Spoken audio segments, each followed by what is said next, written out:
अस्सलाम वालेकुम, welcome dear students. आज का लेक्चर आपके लिए बहुत ज्यादा इंपॉर्टेंट है क्योंकि आज मैं आपको बताने जाऊंगी कुछ बेहतरीन स्टडी टिप्स जो कि आपको नहीं मालूम होंगी या अगर पता भी होंगे तो उसको आपको अप्लाई आपने नहीं किया होगा। आज हम डिस्कस करेंगे कुछ मोस्ट इंपॉर्टेंट स्टडी टिप्स जिससे आप अपने मैथ्स के पेपर में 100% मार्क्स स्कोर कर सकते हैं। ठीक है, हम डिस्कस करेंगे, हम फोकस करेंगे सिर्फ मैथ्स के पेपर को फिलहाल, और इंशाल्लाह विद पैसेज ऑफ टाइम बाकी पेपर्स की भी मैं आपको बताऊंगी, पर आज हम फोकस करेंगे study tips on off maths paper. Maths का पेपर बहुत ज्यादा इजी होता है। ठीक है, आप कहेंगे कि मैं कह रही हूँ इजी होता है, लेकिन बहुत सारे स्टूडेंट्स को तो बहुत डिफिकल्ट लगता है मैथ्स। उनको डिफिकल्ट लगता है क्योंकि वो उसकी प्रैक्टिस नहीं करते। फर्स्ट रूल आपका मैथ्स का होता है practice, practice practice practice practice. ठीक है, जितनी आप प्रैक्टिस करेंगे ना उतना आप अच्छा स्कोर करेंगे। ठीक है, जैसे कि practice makes a man perfect. ठीक है, इसलिए आपको प्रैक्टिस आपकी मस्ट होनी चाहिए। जितनी आप ज्यादा प्रैक्टिस करेंगे आप उतना अच्छा स्कोर करेंगे। ठीक है, अपनी रूटीन बना लें। अभी आपके पेपर्स में काफी टाइम है, अपनी रूटीन बना लें। आप रोज के 2 क्वेश्चंस को भी अगर आप पिक करें ना, आप समझें कि आपने स्टडी टाइम में उसकी प्रैक्टिस नहीं करनी। आप जिस वक्त टीवी देख रहे हैं, जिस वक्त आप कुछ और एक्टिविटीज कर रहे हैं, उसके दरमियान आपने सिर्फ 10 मिनट निकालने हैं और हंसते खेलते सिर्फ 2 क्वेश्चंस की प्रैक्टिस करनी है। 2 क्वेश्चंस की प्रैक्टिस करते हुए एट द लास्ट आपके पास इतने क्वेश्चंस हो जाएंगे जिनकी आपने बहुत प्रैक्टिस की हुई होगी कि आपको कोई इश्यू ही नहीं होगा। ठीक है, उसके बाद सेकंड थिंग, कौन से आपने क्वेश्चंस, सिलेक्ट क्वेश्चंस।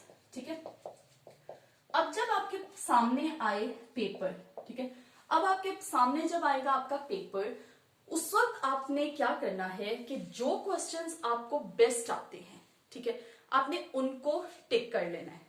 सबसे पहले आपने कौन से क्वेश्चंस करने हैं जो आपको बेस्ट आते हैं।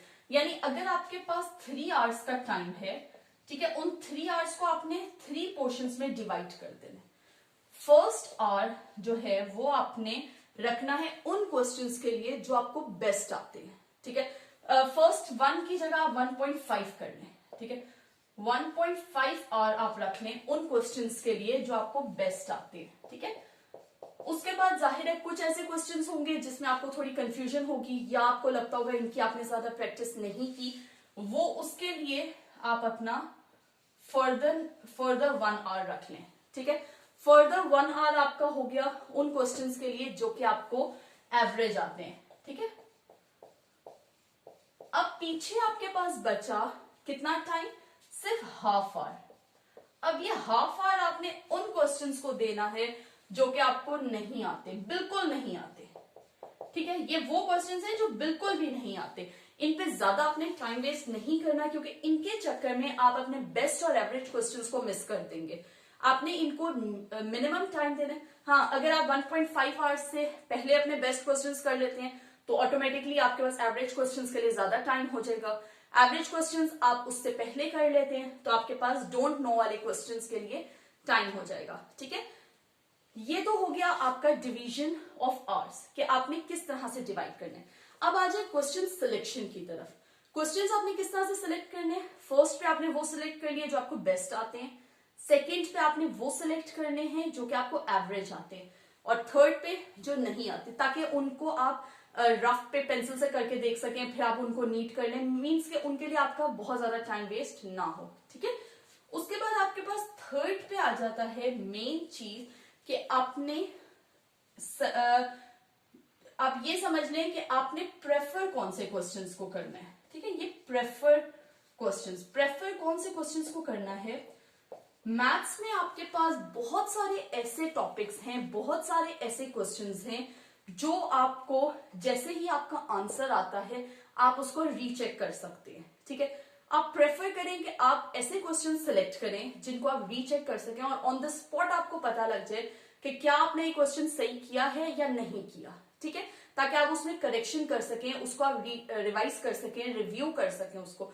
अगर हम बात करें 9th के मैथ्स की, तो 9th के मैथ्स में बहुत सारे ऐसे क्वेश्चंस हैं, इक्वेशंस हैं, मैट्रिसेस हैं, बहुत सारे ऐसे क्वेश्चंस हैं जिसमें आप उसको रीचेक कर सकते हैं, ठीक है। इसी तरह 10th में इक्वेशंस हैं, अलजेब्रा है, वहां पर आप उनको वैल्यूज को अगेन इक्वेशन में पुट करके अपना आंसर चेक कर सकते हैं।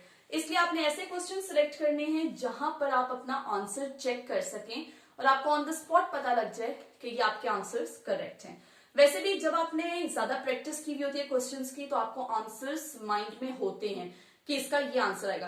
कोई बहुत ही इररेलेवेंट आंसर आता है तो वो आपको फौरन पता लग जाता है कि मैंने प्रैक्टिस की थी इन क्वेश्चंस की, पर इस टाइप का आंसर तो कोई भी नहीं आया था, तो वो आप फौरन से उस क्वेश्चन को रिव्यू कर सकते हैं।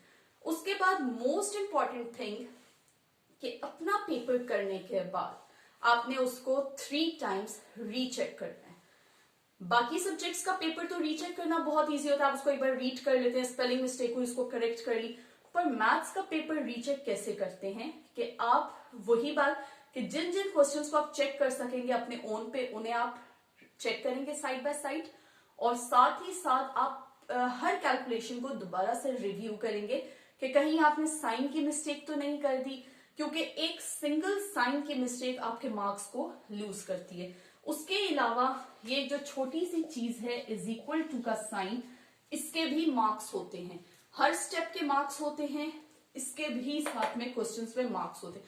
कोई ऐसा क्वेश्चन तो नहीं जहां आपने इसको मिस कर दिया हो, जल्दी में क्वेश्चन सॉल्व कर लिया और साथ में इज इक्वल टू ही ना लगाया हो, ठीक है, और एंड पे आपने सोल्यूशन सेट्स ना दिए हों। इस टाइप की मिस्टेक्स आप पेपर रीचेकिंग के वक्त उनको रिव्यू कर सकते हैं।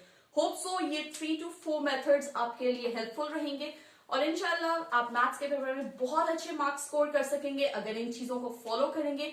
But the first and the most important thing, practice. जितनी प्रैक्टिस करेंगे उतने अच्छे मार्क्स आएंगे।